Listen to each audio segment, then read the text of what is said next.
मंजिलें उन्हें नहीं मिलती जिनके ख्वाब बड़े हैं, मंजिलें तो उन्हें मिलती है जो अपनी मंजिल को पाने के लिए हमेशा जिद पर अड़े हैं।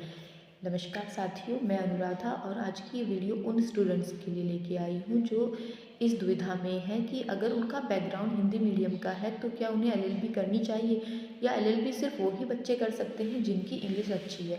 तो भारतीय संविधान का अनुच्छेद 348 कहता है कि जो विधि की भाषा है वो इंग्लिश है, यानी कि सुप्रीम कोर्ट और हाई कोर्ट के जितने भी जजमेंट आते हैं वो इंग्लिश में आते हैं। आपकी पार्लियामेंट जितने भी लॉ बनाती है वो भी इंग्लिश में होते हैं। वहीं पर आपकी कार्यपालिका जितने भी अध्यादेश जारी करती है वो भी इंग्लिश में होते हैं। तो क्या वो बच्चे जो हिंदी मीडियम के हैं उनके लिए लॉ करना अच्छा नहीं रहेगा? तो इसका जवाब ये है कि भारतीय संविधान का जो अनुसूची 8 है उसमें 22 भाषाओं का वर्णन किया गया है, उसमें इंग्लिश नहीं है। आज भी इंग्लिश हमारे लिए एक विदेशी भाषा है। तो ऐसे बहुत सारे स्टेट हैं भारत में, जैसे कि आपका बिहार हो गया, उत्तर प्रदेश हो गया, उत्तराखंड हो गया है, मध्य प्रदेश हो गया, हिमाचल प्रदेश है, जिसकी राज्य भाषा हिंदी है।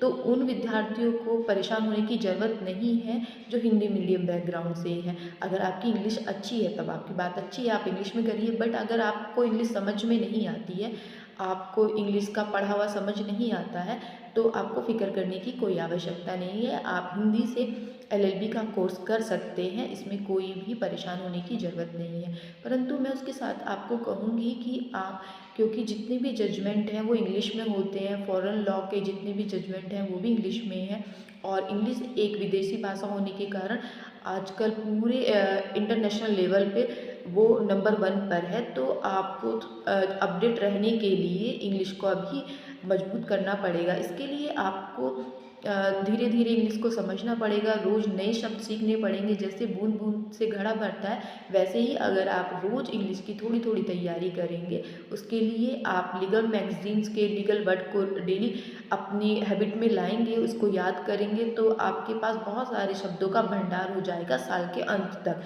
तो आप हिंदी मीडियम से एलएलबी करिए और भविष्य को अपने उज्जवल बनाइए। साथ ही साथ इंग्लिश पर थोड़ी थोड़ी अपनी कमांड करना शुरू कर दीजिए। धन्यवाद दोस्तों।